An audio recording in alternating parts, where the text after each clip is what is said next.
Alright, this video is all about how to brief a case. You're going to have 2 case brief assignments this semester. As you can see, one is due on March 5th and one is due on March the 9th.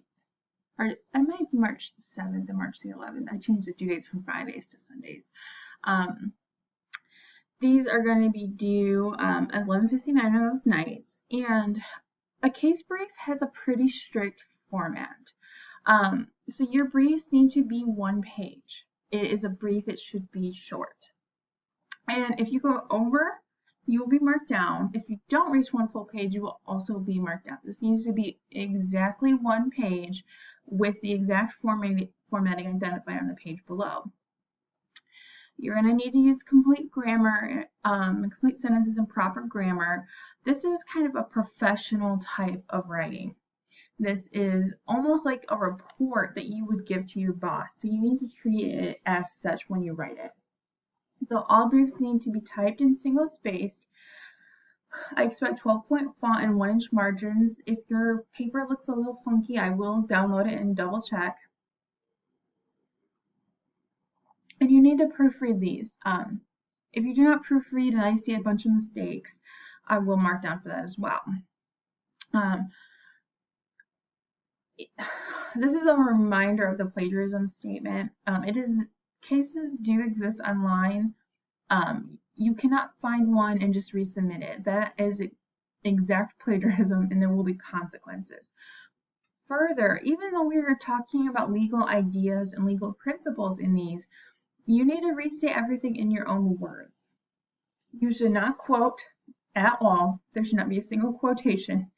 And you can't just put it in there and hope I won't notice, because I will. Further, your paper will go through Turnitin and the SIN check. And if your score is higher than 25%, I'm going to reach out to you.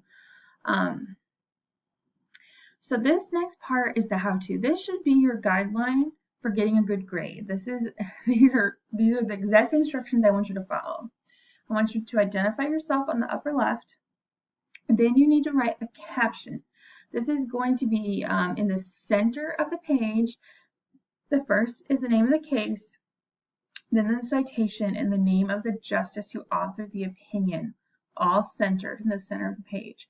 I'm going to show you where to find the name of the justice in a few moments, okay? The cases we're using this semester, one comes from the Indiana State Supreme Court and one comes from the Ohio State Supreme Court. The appropriate address for those judges is justice last name, okay? Then you will have a heading that says facts of the case. I want you to rewrite what happened in your own words. You need to include the relevant acts of the people that led to the person being charged. And then you need to tell me what happened in the lower court. This is super important, and this is an area where a lot of mistakes happen. If you don't tell me what they were convicted of or if they were convicted, I cannot adequately understand the rest of the information you're going to give me. I need to know what the trial court said. Were they convicted of what they were charged with? Is the prosecutor the one appealing this case because they lost? I need to know that information to figure out what happened. Then you are going to you're going to tell me the issues presented. What is the question before the court? This should be 1 or maybe 2 questions, sentences in the form of a question. These should end with a question mark. If they do not, you need to rewrite it so that it is a question. Okay? The next section of your brief is the holding. And this is a specific term that means the outcome. So, what's the answer to the question in 1 or maybe 2 sentences? Again, this is supposed to be brief.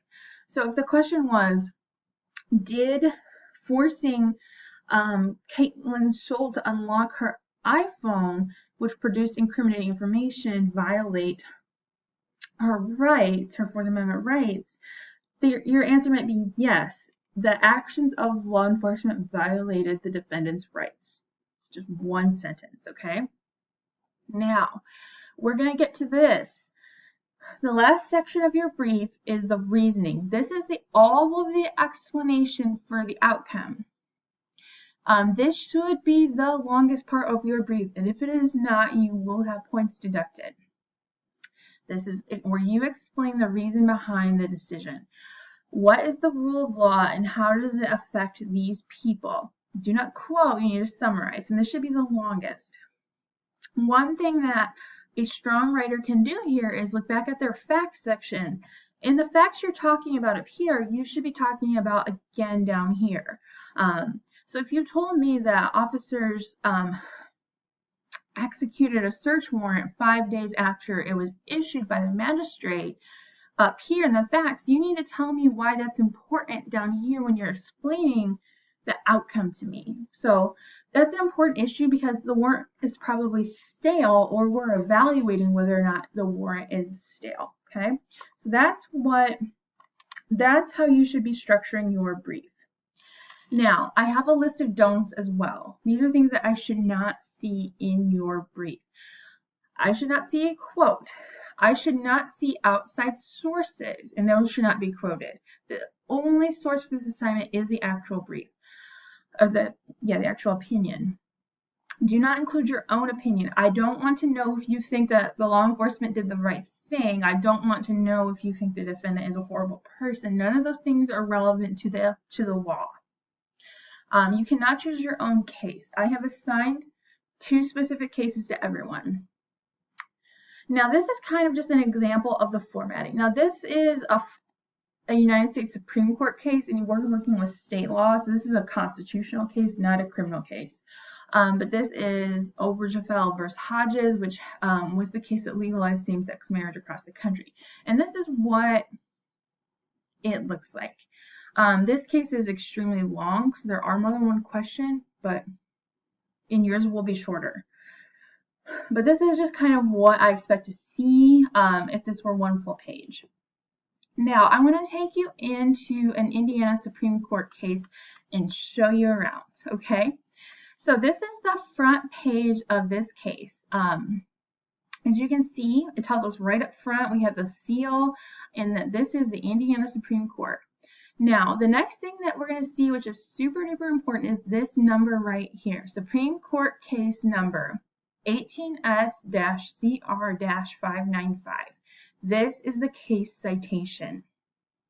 This should be in your caption. You just need this part though, okay?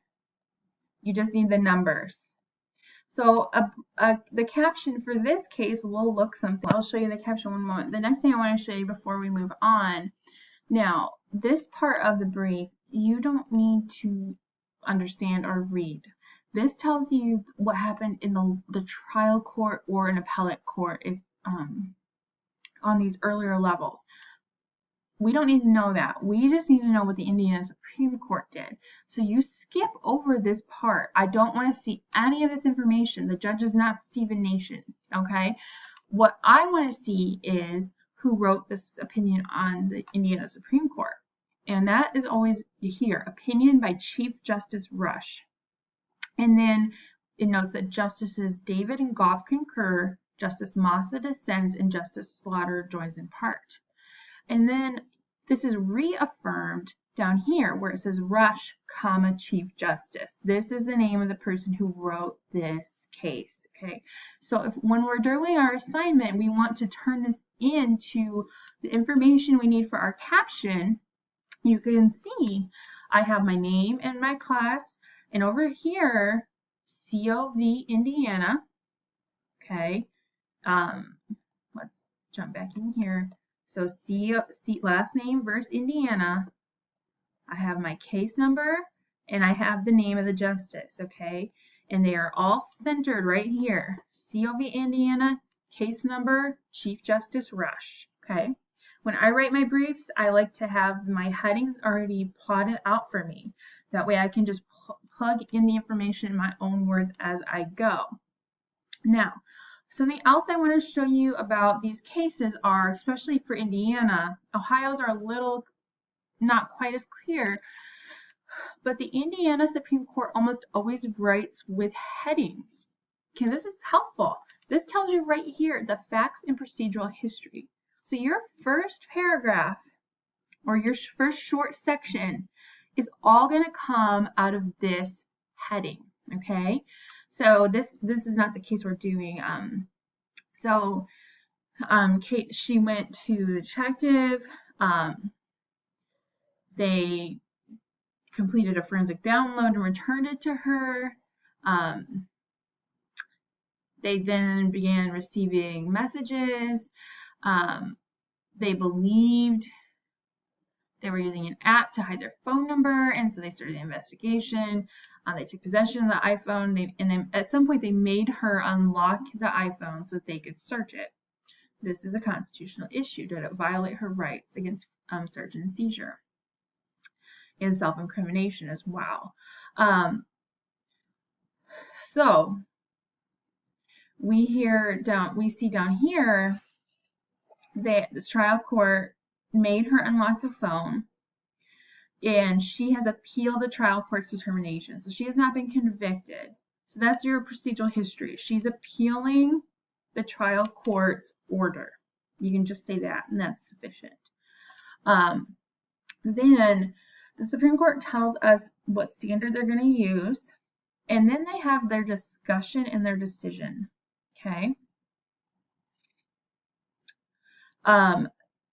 So this is a lot where a lot of your reasoning section is going to come from. So you're going to have to, they don't have just a heading for the question, but you should be able to figure that out. And underneath this, they have subheadings. So first subheading is that the act of unlocking a smartphone communicates a breadth of factual information. So this says, and they tell you what this means.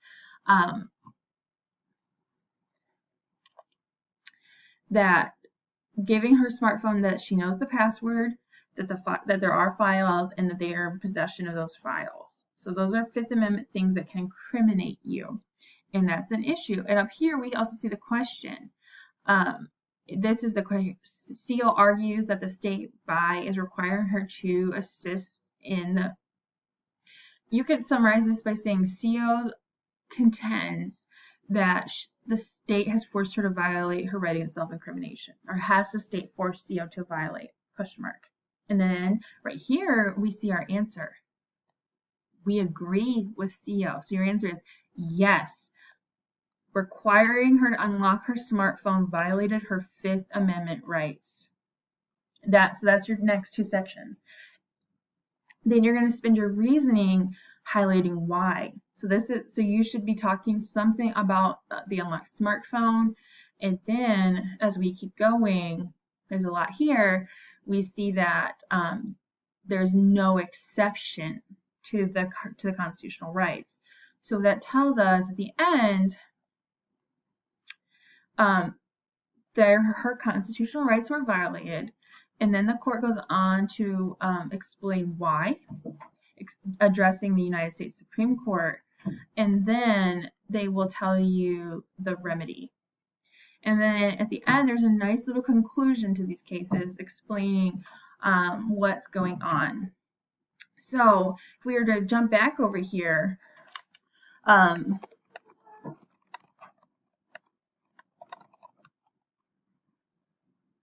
so if we look here, just again looking back, the facts section is generally pretty easy to fill out. You just need to summarize the most important facts and what happened at the trial court.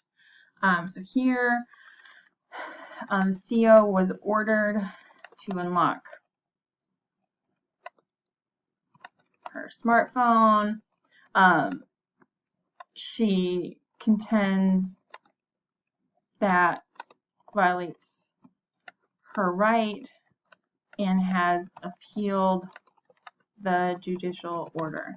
We need a little more information. You need to talk a little bit about the detective and all those text messages, but in the name of brevity, that's the types of thing I'm looking for.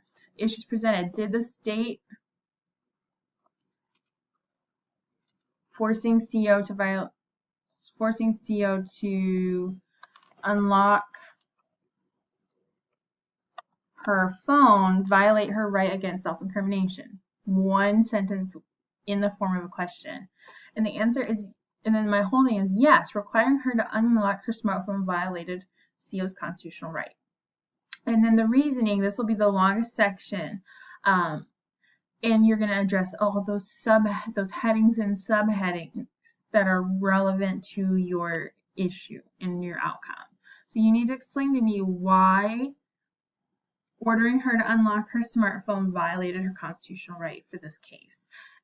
You're going to be working with cases that are more criminal law focused. So you'll be dealing more with behaviors than constitutional issues. But the exact same principles and format exist. Now, 2 of these are due March the 7th and February the 11th. They're due on those Sundays at 11:59, and during the week beforehand, feel free to reach out with any questions, okay? I look forward to working with you.